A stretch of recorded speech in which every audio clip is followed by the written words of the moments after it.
Okay, hello and welcome to Lyme Life with Lizzie, where we explore and share about living with Lyme disease and chronic mold illness. I'm so excited to be joined today with the amazing female founder of Radical Radiance, a brand focused on cycle syncing and nutrition. Welcome to my good friend, Hailey Begger. Hello! I'm so excited to be here. It's so cool how we connected, and I love that we're sharing this journey of our entrepreneurial path and spreading the wisdom of holistic healing. Same, I'm so excited and thank you for joining me. So I guess let's just start with what inspired you to start a business in cycle syncing and holistic health.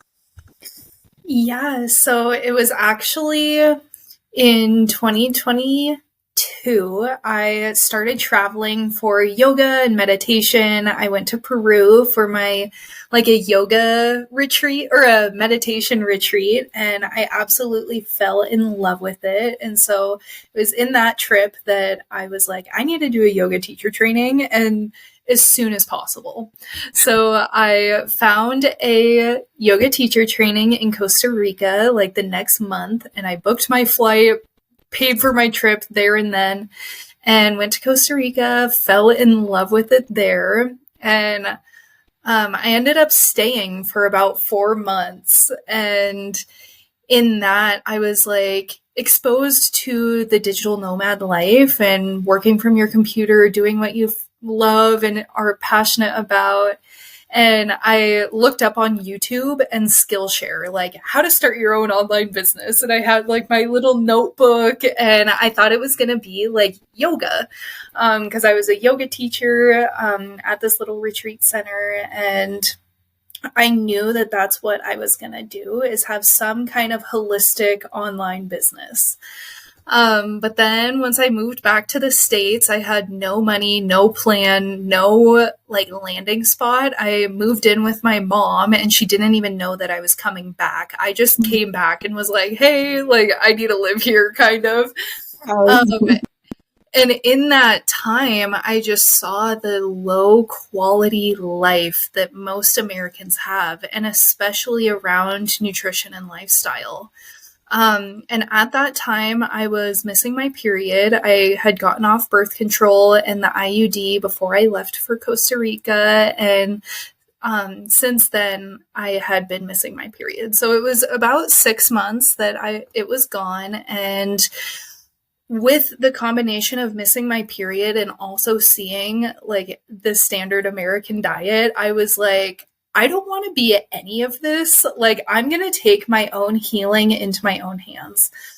So instead of going to a conventional doctor for regaining my cycle, I started studying nutrition, and then I fell in love with food. And then on top of traveling, like it all started coming together in such a beautiful way of supporting women in their healing journey. That's amazing. And I think something probably a lot of women can relate to. I know myself, I'm on that journey right now, having just moved back to the US and also going off birth control, trying to navigate that space. So for anyone who doesn't know, can you explain what cycle syncing kind of is? Yeah, so it's using the 28-day cycle that women move through every month, and using the 4 phases within the cycle to optimize your energy, mood, production, creativity, rest, everything. So there's 4 phases of the menstrual cycle, which are menstrual, follicular, ovulatory, and luteal. And each carry their own like superpowers, I guess. And when you honor each phase for what they are and what they offer you, your work, your social life, your health, everything just aligns in such a harmonious, beautiful way that is unique to your body as a woman. That's beautiful.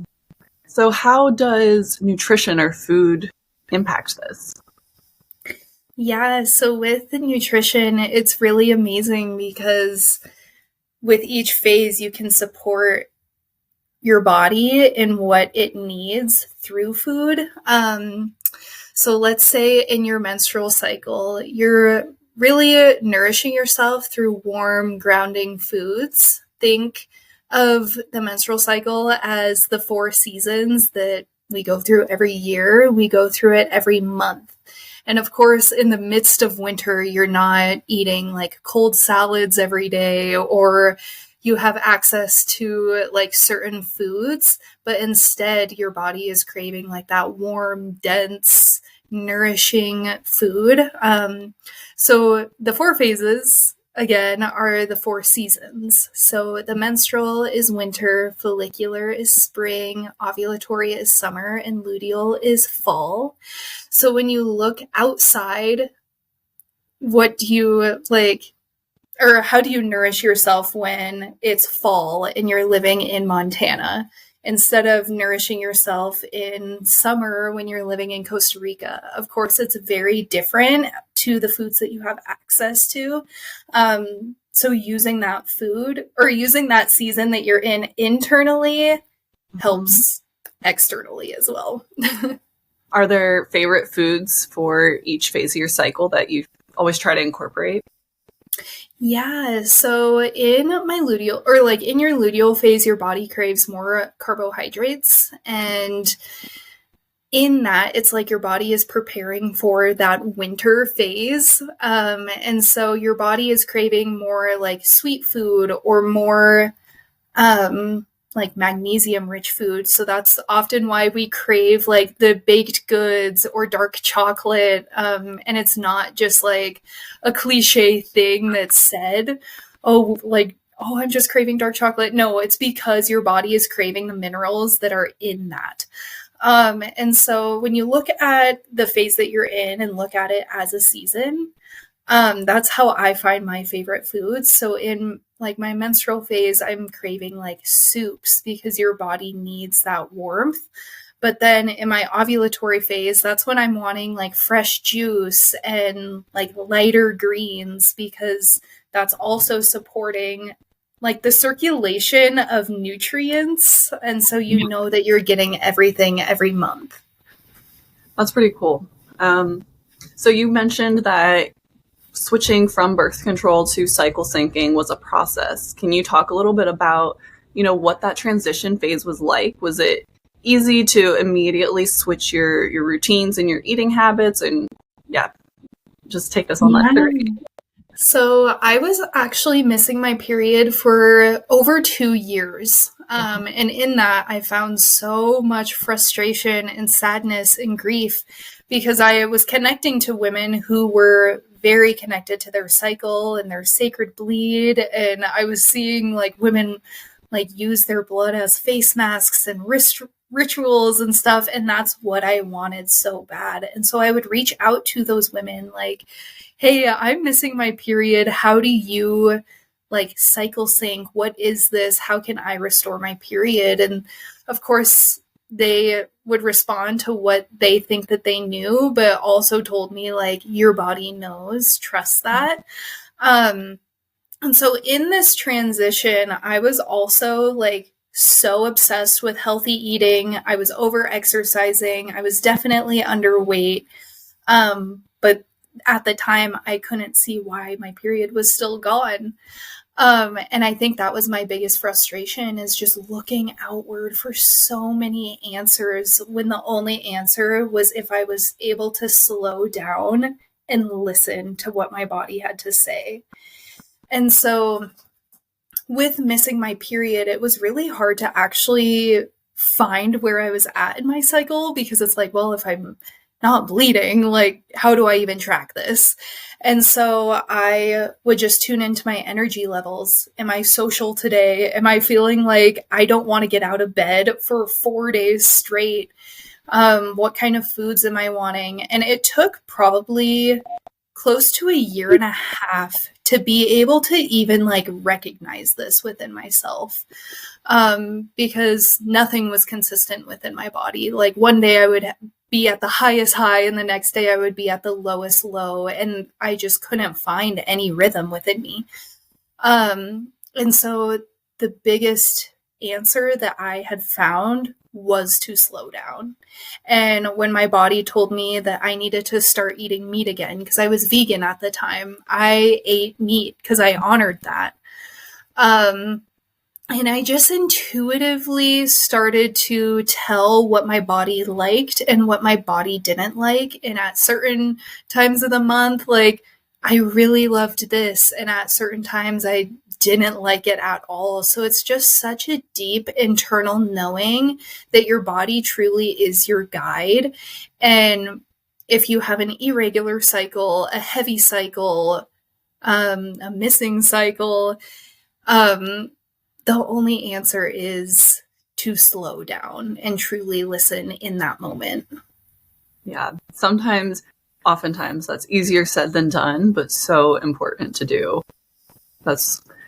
Sounds like quite a journey, and really cool that you were able to get your period back and really tune into your body and learn exactly what you need.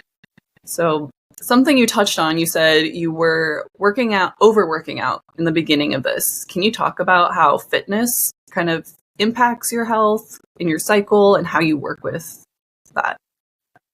Yeah, so like I said earlier, each phase has its own superpower. And when you honor that superpower, the more like strength and vitality you carry in the next.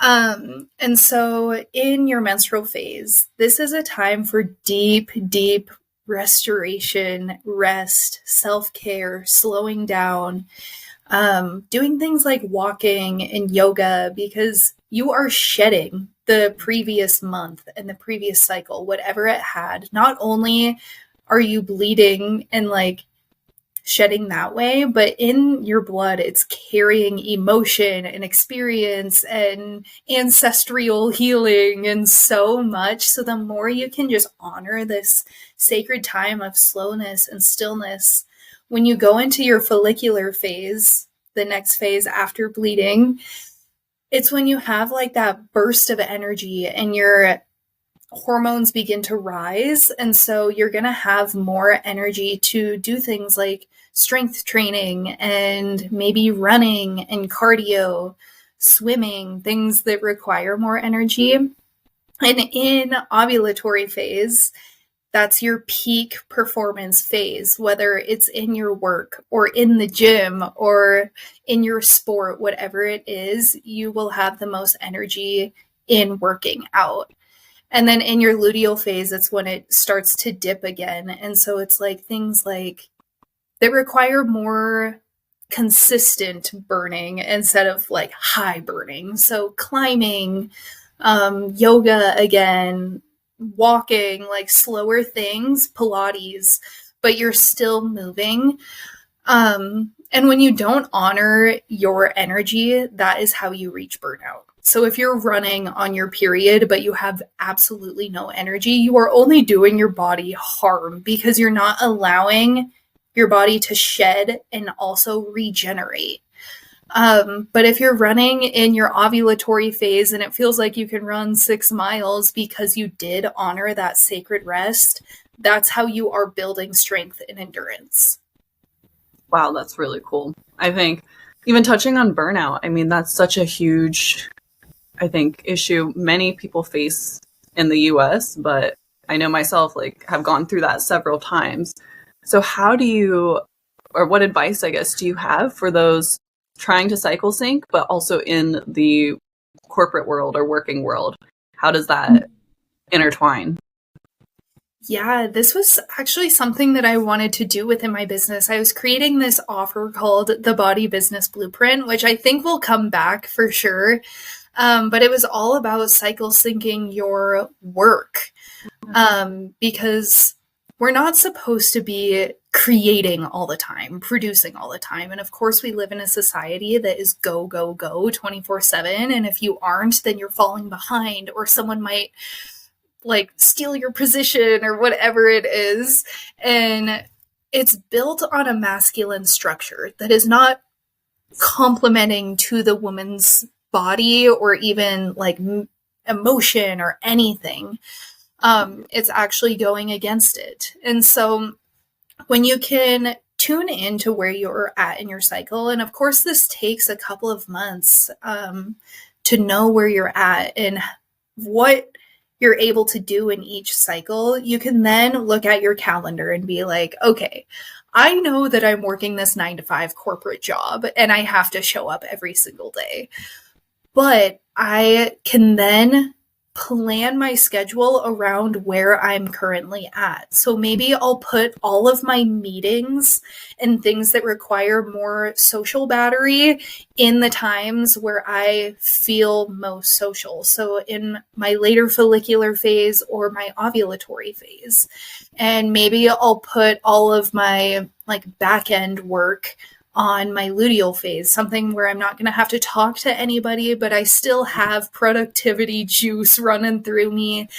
And then maybe in my menstrual cycle, I'm going to do like, I'm going to clean my desk out. I'm going to do these things and just cycle through that each month and tune into kind of the flexibility that it truly offers you.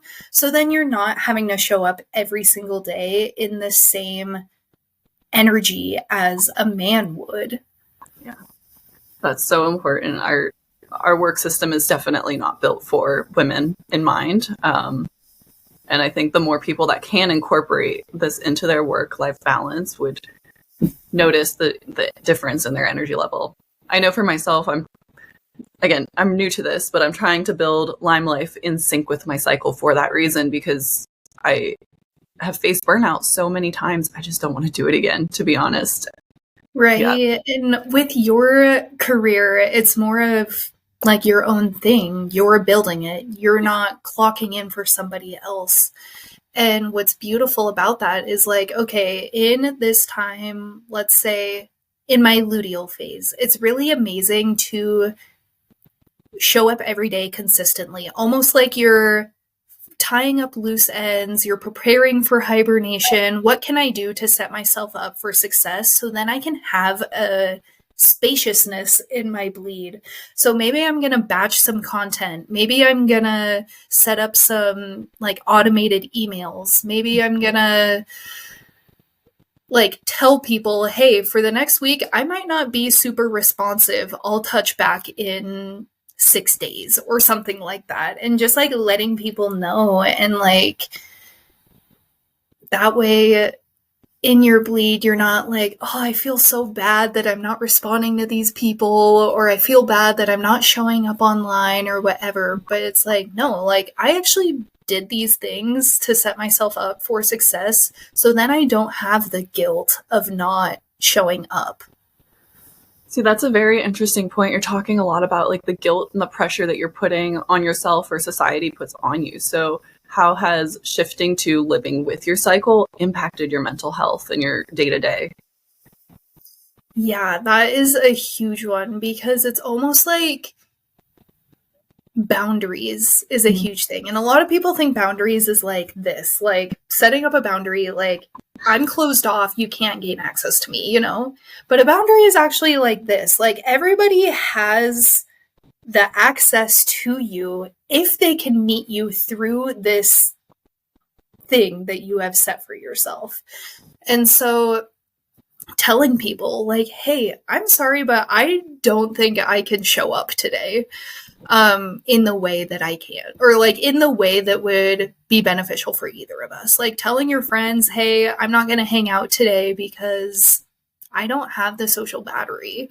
Yeah. Or, yeah, just being really honest and not feeling guilty is like the biggest thing, because when you can show up for yourself in these phases, the better you're able to show up in your life, like in your work, in your relationships, in your projects, everything, because you're honoring your body and honoring truly what she needs. And I know it can be hard because I work a serving job and the shifts can be 10, 11 hours sometimes if it's a double. And when I'm on my feet during my menstrual cycle, I am not wanting to do that at all. But of course I have to, you know, but like, how can you then like take an extra step to prepare yourself to like set yourself up for success. So I'm going to bring in tea. I'm going to bring in chocolate. I'm going to bring in coconut water or whatever it is. So then even when I have these commitments that I do have to show up for, and I can't just say, hey, I'm on my period, I'm not coming to work. How can I just then like support myself with these little acts of love? Yeah. I love that. Okay, so talking a little bit more about acts of love, and because most of North America is in winter right now, what are some self-care practices that you like to incorporate around your menstrual cycle?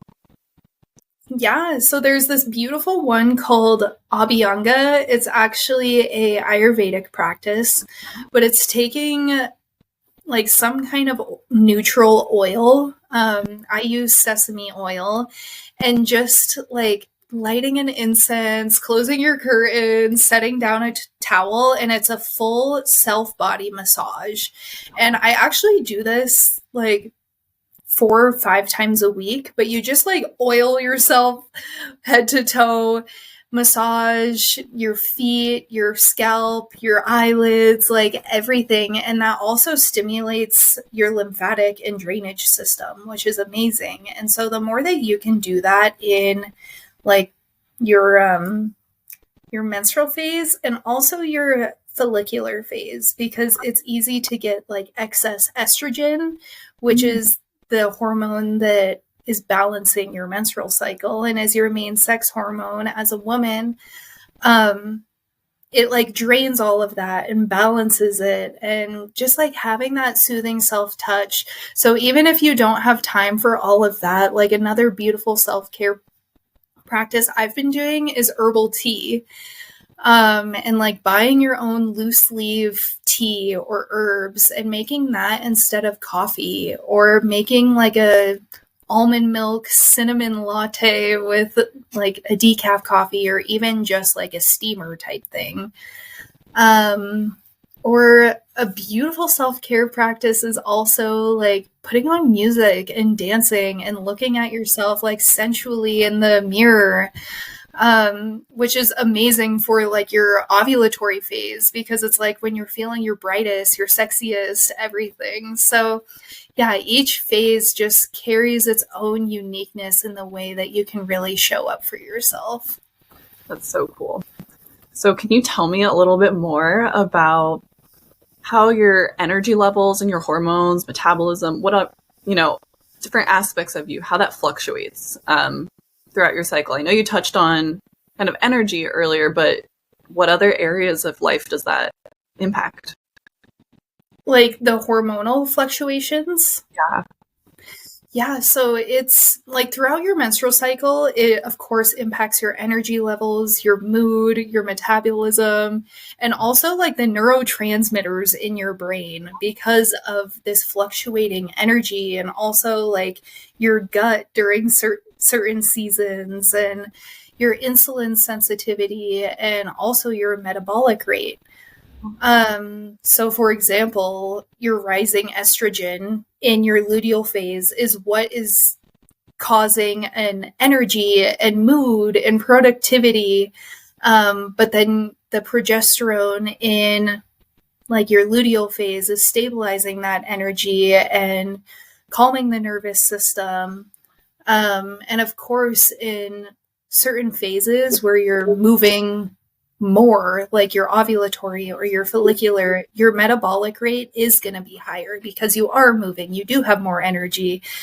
And that's why maybe you feel like your tummy looks flatter or your face isn't as puffy.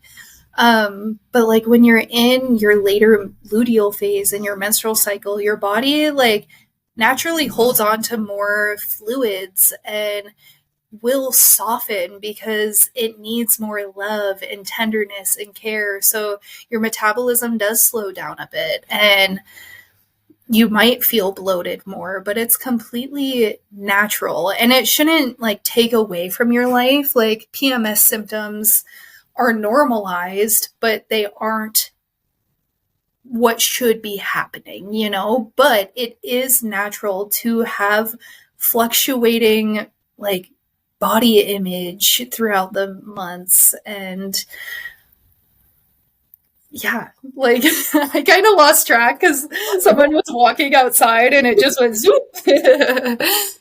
um, but yeah, it's like our body is changing every single day as a woman. And of course, we're going to recognize these change, like, do move in cycles. And the more that we can have that self-awareness, the more it doesn't have to like take away from the beautiful essence as we are, you know? Oh my gosh. See, these are the things that I wish that we learned in school. Like, thank goodness for your business, because otherwise people would never know these things. And it's exactly, sounds, you know, on paper, simple changes that you can make and with huge impact to your health. So, okay, I have a question that I'm personally always have wondered. What's your take on caffeine? How does that affect your cycle? Like, do you drink coffee? If so, when? And yeah, what's your take? Yeah, so I love coffee and I love making like a morning drink, and I love the taste of coffee and all of it. And I actually got into a habit of drinking coffee every single day. And I think it is just because of that morning ritual, and it's like the most consumed drink other than alcohol. So it's just like, oh, well, my morning coffee, like the smell of it, like all of it. I'm just like, yes, please. But also with studying Ayurveda, they really like try to eliminate that, like try to eliminate caffeine, because it does have effects on your body and your nervous system in the way that you digest food and the way that you release blood on your menstrual cycle. And so there are phases like the follicular and ovulatory. When you do have that more energy and more productivity, your body can handle more like stimulant and more caffeine. But when you are bleeding and when you are in like your later luteal phase, your body is craving stillness and your body is craving you to slow down and go inward. And when you're drinking caffeine and drinking coffee, your energy goes whoop and then it goes down. And so you'll feel the effects of that with PMS symptoms. And that's where like cramps can come in or headaches. So yeah, I definitely do enjoy coffee. I got one today, but I am trying to transition into drinks like herbal tea or even, yeah, like matcha. And I know matcha has caffeine, but it also has like antioxidants and other great things. And yeah, just like trying to switch from coffee to like lighter things on my body. For sure. I've been feeling like I need to switch as well, but similar. I just love coffee. It's delicious. I don't know. I mean, I enjoy teas and other things, but nothing quite beats, like a morning cup of coffee. Exactly. I totally agree. Okay, so just a few more things. I guess if someone wanted to start cycle syncing now, what would be, the first few steps, or where would you recommend they begin?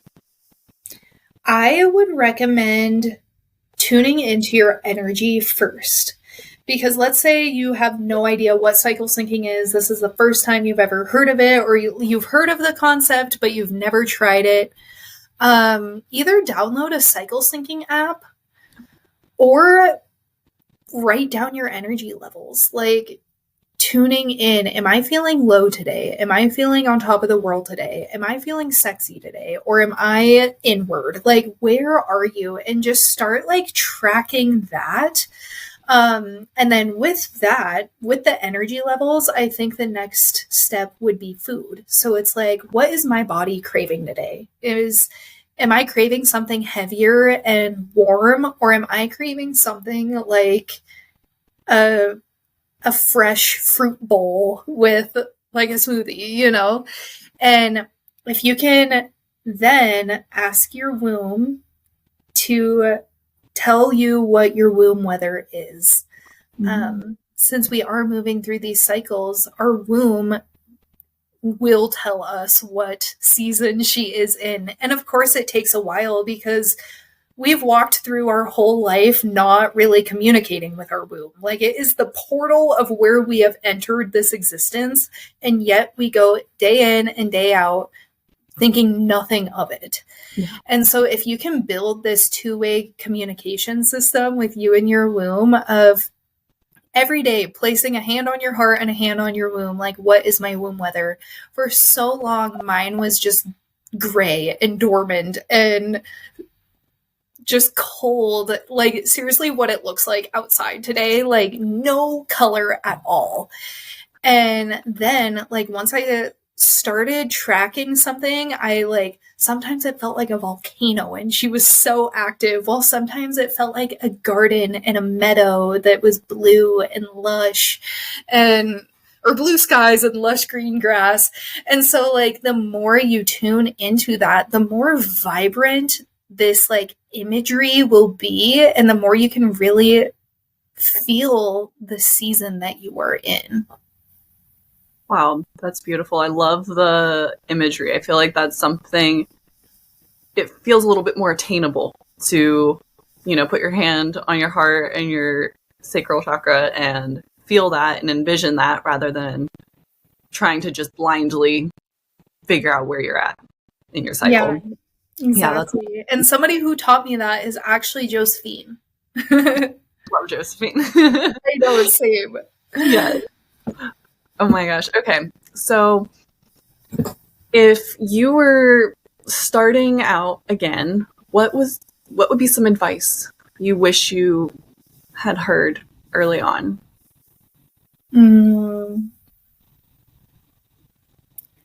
Just really, really trusting that our bodies do know. Like, our bodies are so intelligent and so incredible that we could never comprehend. And our cycles, our bleed, our everything, our weight, our hair color, everything about the body that we live in is tailored for our soul mission. Like, our body is here to carry out our divine mission. And the more that we honor and respect her and know that she knows what she's doing, the more we can love ourselves and love our body and love the changes that it brings and see it as a divine miracle, and not just fight against her and think that you know what you're doing. So just surrendering into the vessel that you're walking through life. Oh my gosh. Well, Hailey, your journey it just sounds beautiful, and I'm so excited to hear about all of the progress that you've made. It's incredible. It's very inspiring, and I know so many people are going to need that service. So anyone who wants to work with you, how can they learn more? How can they find you? Yeah, so my Instagram is just Hailey Begger. That's right now the only platform that I'm really on. I would love to create a podcast or YouTube, and I don't know what's happening with TikTok. I haven't had TikTok in years anyway, so it's like Instagram is your only way to find me, honestly. And I am about to launch Radiant Rebirth, which is my one-on-one cycle syncing program. It's one-on-one for now, but I'd love to make it a group program maybe later this year. And it's seriously all of this. So it's a 6-month program about building a lifestyle around you instead of life throwing its curveballs at you, and aligning your lifestyle, nutrition, movement, all with your natural rhythms of your cycle, and how to understand your unique body type. So I incorporate Ayurveda and a little bit of Chinese medicine in there, to restore balance, vitality, and connection to your body's wisdom. Wow. Well, that sounds like an incredible program. Very excited to learn more about it and see it come to life. So thank you, Hailey, for sharing, the last half hour, more or less, with me, and sharing all of this amazing wisdom and insight. I think people are going to benefit so much from your knowledge. And for anyone watching, please make sure to check Hailey's Instagram out. She keeps it simple, all in one place, easy to adopt that way, new habits.